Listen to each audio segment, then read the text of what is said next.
Boa noite a todos.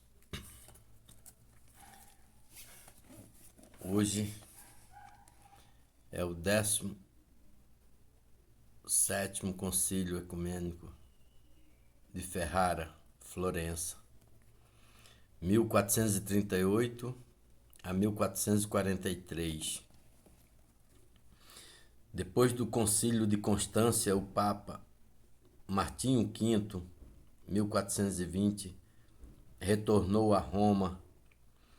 O solene jubileu de 1423 atraiu multidões de peregrinos e de estrangeiros à cidade.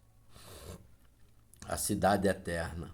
Parecia que os dissídios tivessem passado e que o deserto florescesse.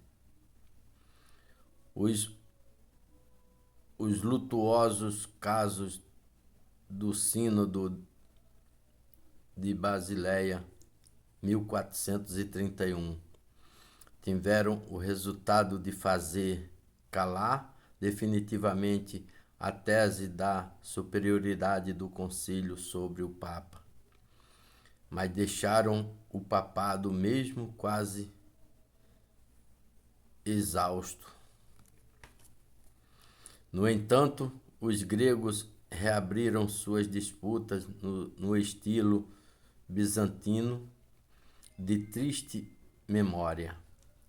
Discutia-se, por exemplo, se a luz do Tabor era criada ou incriada, enquanto os otomanos premiam as fronteiras da Europa,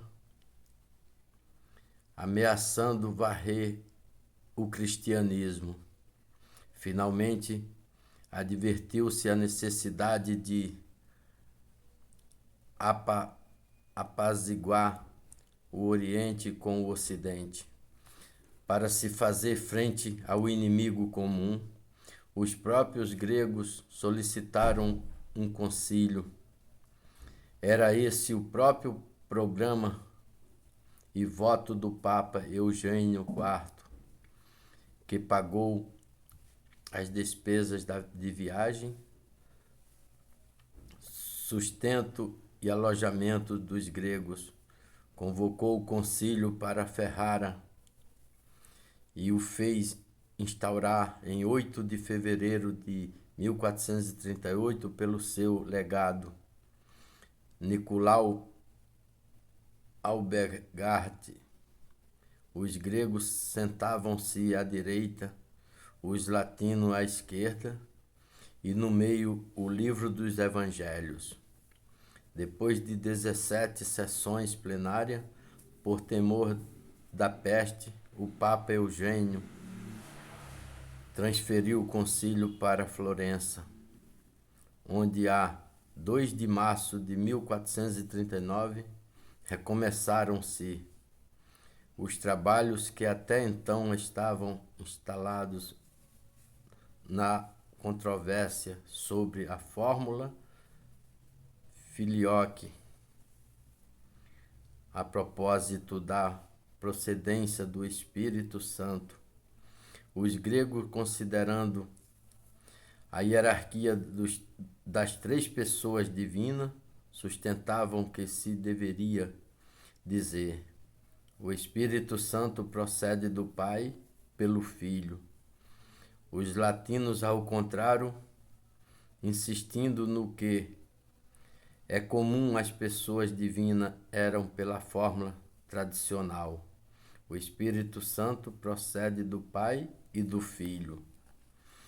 2 doutíssimos latinos, João de Montenegro e Ambrósio Traversari, falando perfeitamente o grego e conhecendo maravilhosamente a teologia dogmática, conseguiram, após infindáveis e esgotantes diatribes, fazer que fosse aceito pelos gregos o decreto da união concentrada em Filioque, e sobre a doutrina do primado do pontífice romano, como o concílio precedente e a perene tradição tinha sempre ensinado.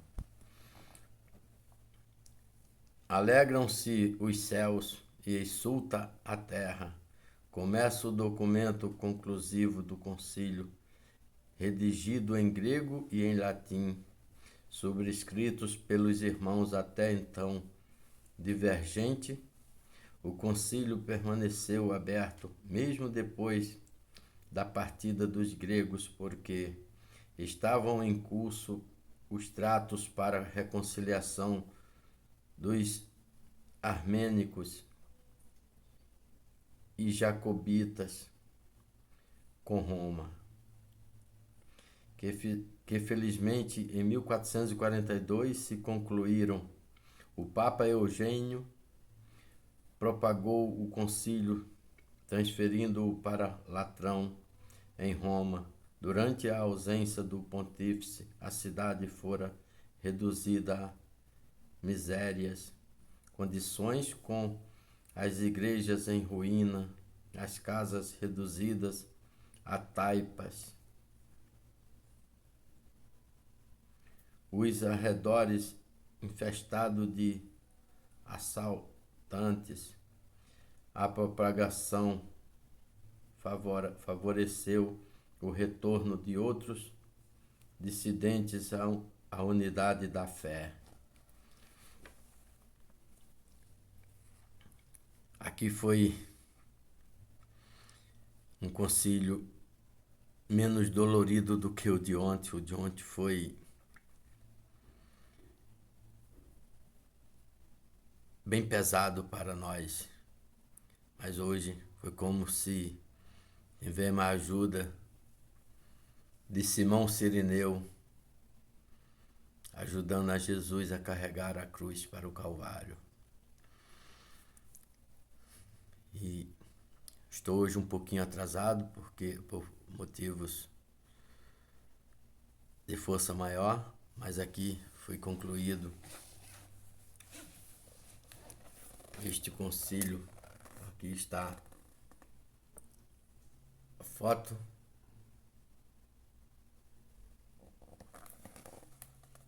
e o escrito.